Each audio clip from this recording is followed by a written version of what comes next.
Hey, what's going on YouTube? And with the addition of season 14, a whole lot of things has changed since the last season, including my settings, but I'm going to go over them right now so you guys can know the best thing to use with the new season. The Spitfire is now part of the light ammo family, so you can be the judge of that. And with season 13, most of my settings are still the same as far as gameplay, controller, video, and audio. I did turn my brightness down a couple ticks since the last season because the brightness in LOD has changed, and the main map for the rotation right now is Kings Canyon, so it is a bit brighter with a whole new different skybox.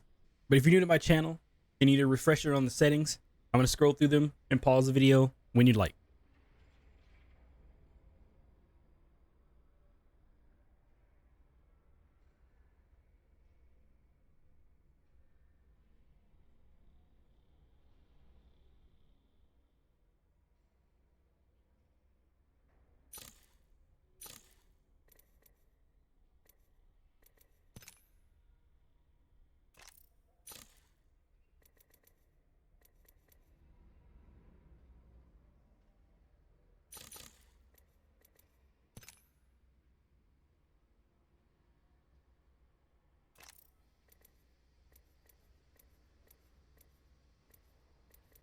Now we're here for the sauce, my new ALCs. But before we begin, a disclaimer. These ALCs are for people who want to speed up their gameplay as well as speed up their movement.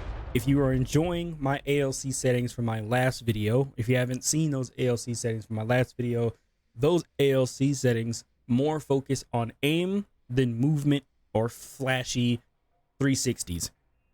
I will refer you to that video, but if you were looking for something a little quicker, continue watching. To begin, I set my dead zone to 4. I do have a new controller. I have the newer Scuff controller, and the paddles are a whole lot better. And the dead zone can be set a whole lot lower with no stick drift at all. Like I said before in my last video, your stick drift is your main thing possible. That's what you're going to use to aim with. The lower stick drift you have, the better you're going to make more final movements and actually have a more better experience trying to track your targets with all the erratic movement in this game. Auto threshold is set to 1. I do set it between 2% and 1%.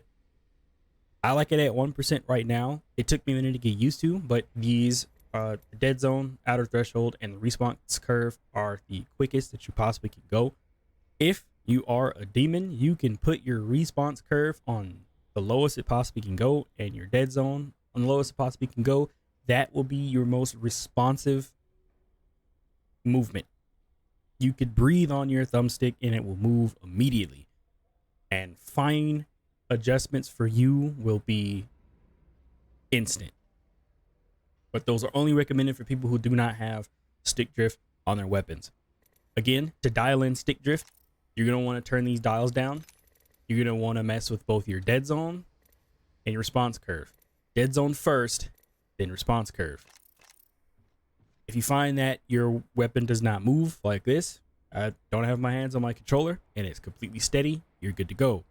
But if you bring it down a little closer to the end and your weapon starts to move very, very slowly like this, this is survivable dead zone.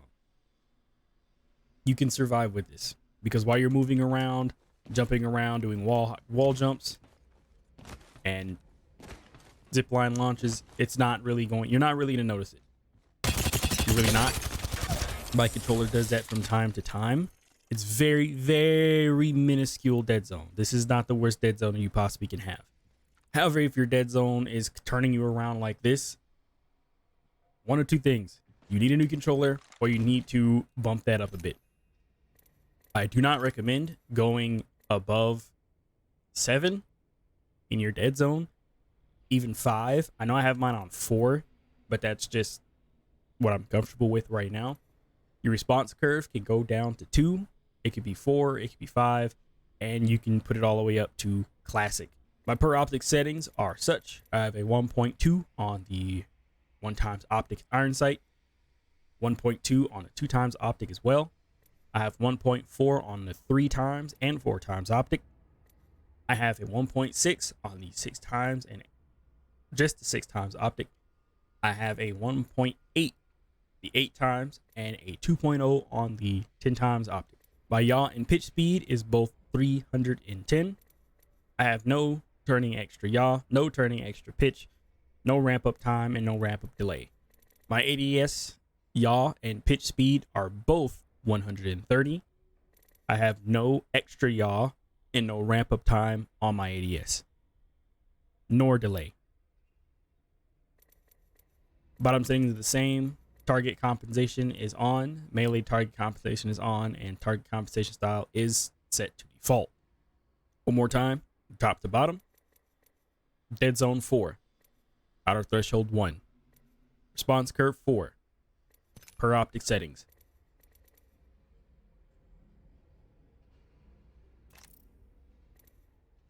Yaw speed 310, pitch speed 310. ADS, yaw, and pitch 130. Everything else is set to 0. These, in my opinion, are the best settings for Season 14. It's going to be a whole lot of more movement and jumping around, especially with Kings Canyon. You're going to need to be able to turn on those third parties that are inevitable on that map. And everyone's going to be there grinding out Skull Town. And yeah, it's going to get a little hectic. Bonus tip of the video, the precious R99. A lot of people already don't really know how to control the R99's recoil as much as they would like. And with Season 14, the barrel stabilizer for the SMGs are completely gone, which means you really need to dial in your recoil control with the R99 because it's going to mean a whole lot more. You pick up a yellow mag. If you don't already know how to control the recoil, it's not going to help you because there's nothing controlling the recoil other than yourself. You're going to have to do all of that yourself. The only thing that the laser sights do, the laser sights have been added. There's a white laser sight, a blue laser sight, and a purple one.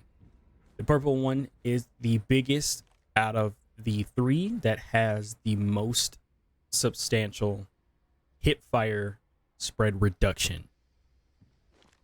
So it's more of emphasis being in people's faces with SMGs. This is where a controller is going to shine. That whole controller and keyboard mouse thing is still a hot debate, but this is just a small buff to controllers. So if you are using an SMG, it's more incentivized to get up and close with an SMG and shotgun and spray down people with hip fire. You can, however, go back and forth between hip fire and ADS when you're close range. Hip fire a bit and then move back to ADS. Just to make sure you are on target. But controlling the base R99's recoil pattern is not hard. It's not the hardest that you think it could be. Just shooting it with no control. That's what the recoil pattern looks like. It's a straight up and then a zigzag at the end. So long as you can get that down, I find just pulling it down would be good enough. You still hit that zigzag at the end, but if you move straight side to side and use a little bit of recoil smoothing, you will have your R99 recoil control perfectly fine. You'll be able to control recoil at longer range and length. You'll be able to control recoil at longer ranges, and you will also be able to control your hip fire spread with the addition to laser sights. The Vault is back, the Spitfire takes light ammo, and there's a whole lot of fan favorite pop-ups returning in Season 14 and the whole new level cap. It's time to grind. I hope you guys enjoy it. Have fun, and I'll see you guys next time.